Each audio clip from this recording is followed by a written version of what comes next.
The sage that is within each of us is our higher self. It is a serene, caring, and spiritual guide that reveals our best qualities and challenges us to consider our baser instincts. We become the best versions of ourselves when we live in accordance with the inner guidance of our higher selves.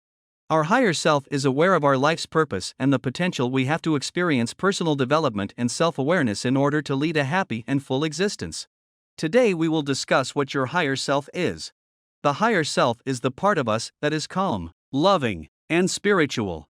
It knows our life's purpose and how we can grow as self-aware people while living a full and happy life. Working with your higher self can help you in many ways. Find direction and clarity on your path through life. When you work with your higher self, you live in line with your highest calling. With its help, you can find your most satisfying job, build good relationships, and get through the hardest things in your life. Stop doing bad things and having bad thoughts. Connecting with your higher self helps you understand how and why you think and act the way you do. This gives you the tools and knowledge to break free from the negative thoughts and habits that are keeping you from reaching your full potential. Try to live a life that is balanced and whole. The higher self has wisdom that can be used in every part of our world. As you get closer to your higher self, you will see improvements in all parts of your life, from the small, everyday things to how you feel about life as a whole. Help the world by making yourself better. When we take the time to work on the habits that keep us from being our kindest, most compassionate selves, our newfound patience, empathy, and understanding ripple out into the world and inspire others to do the same. What does your higher self feel like? What do you feel in your body when you have a mystical experience or a chance meeting with this deeper part of you? How do you feel in your chest, belly, head, and body? Do you feel big, stretched out, tingly, hot, or something else? You can also use your intuition to find out how your higher self makes you feel physically and emotionally. As the voice of your higher self, your intuition gives you direct access to deep wisdom and understanding. Pay attention to how your intuition makes you feel inside. Do you hear a soft whisper? Do you feel like you have goosebumps all over your body? When you have a flash of intuitive understanding, you might feel a sense of inner stillness, calmness, compassion, or a heightened sense of awareness. You can tell when your higher self is closer to you by keeping track of the physical and emotional feelings that come up after you have a spiritual experience or a flash of intuitive knowing. Find out what you can give up or leave behind. Too much mental and emotional baggage is one of the main reasons why it's hard for us to connect with our higher selves. Take the sky as an example. How can we see the bright, shining sun if there are too many clouds in the sky? Clouds are a normal part of the sky, and they come and go. But think about what would happen if we held on to some of those clouds because they were pretty, we liked the way they looked, or we thought we needed them to feel safe. Nature's way is to change all the time, to let go. So, think about what you need to give up and get rid of in your life. How can you get better at letting go? Think about yourself and figure out what ideas, beliefs, assumptions, or habits are making you feel alone and unhappy. Then put them on paper. Here are 5 ways to get in touch with your higher self. You can connect with your higher self in a number of ways. Some ways are easy and simple, while others take time to learn. 1. Lucid Dreaming. First of all, your higher self talks to you in your dreams, which is where your subconscious is. That's the state you're in when all your mental structures fall apart and you stop letting them run your life. Rapid eye movement is the part of sleep when your brain's neurons are as active as when you're awake, but your body is completely relaxed.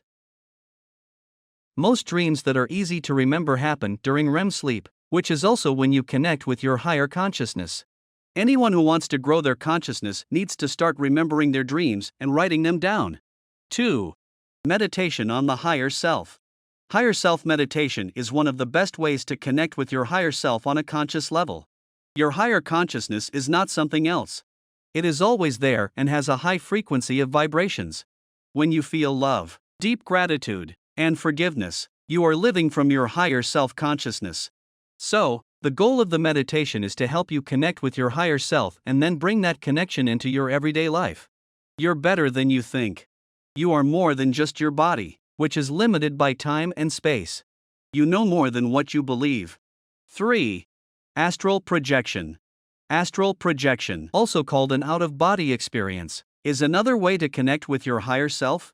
Since your higher self is your energetic consciousness, the first step is to stop identifying with your physical body. In other words, you can understand the idea of the higher self when you realize you are not your physical body. This is what astral projection does. 4. Journaling or writing from the heart. You can ask questions and write or type your gut reaction answers right away. Then go back and read them again, paying attention to how your body and mind react. You'll find out whether your answer came from your ego or from your higher self. Writing in a journal can also help you understand things you don't get right away. If the answers seem wiser than usual, it's your higher self. If your answers seem forced or like you're telling people what they want to hear, they're coming from your ego. 5. Imagination. People often look down on imagination, but it's the key to your ability to create. So you can make a situation where you can connect with your higher self. The imagination has two parts, those that are active and those that are not. In the active part, you actively imagine connecting with your higher self in the parallel reality, and then you stay open to whatever comes. You can think of your higher self as a person sitting next to you, like your best friend. You can also imagine being surrounded by loving, warm energy. Go with the pictures that make you feel good. How to communicate with your higher self. Many of us only believe in what we can see, hear, feel, and touch. So, we tend to ignore our energy, which is a very important part of who we are. Think of it as intuition that can sense energy even when the body isn't present. So, talking to your higher self is like tuning into your intuition by asking it questions and listening to what it has to say. It does take a lot of listening, trust, and patience, because the answers will come at the right time. Like intuition, it's not about how sensitive you are, but how much noise you have inside you. Imagine trying to talk to a friend in a noisy place. They can't be heard. So you can't talk to your higher self or hear what it has to say if you have a lot of internal noise. So the first thing to do is to stop or cut down on how much you think and learn to listen deeply. You can talk to your higher self in the same ways you talk to your lower self. As soon as the connection is made, you can start talking. What do you think of our video? Let me know in the comments section below. If you enjoyed this video and want to hear from me again, be sure to hit that subscribe button before you go. Thanks for watching.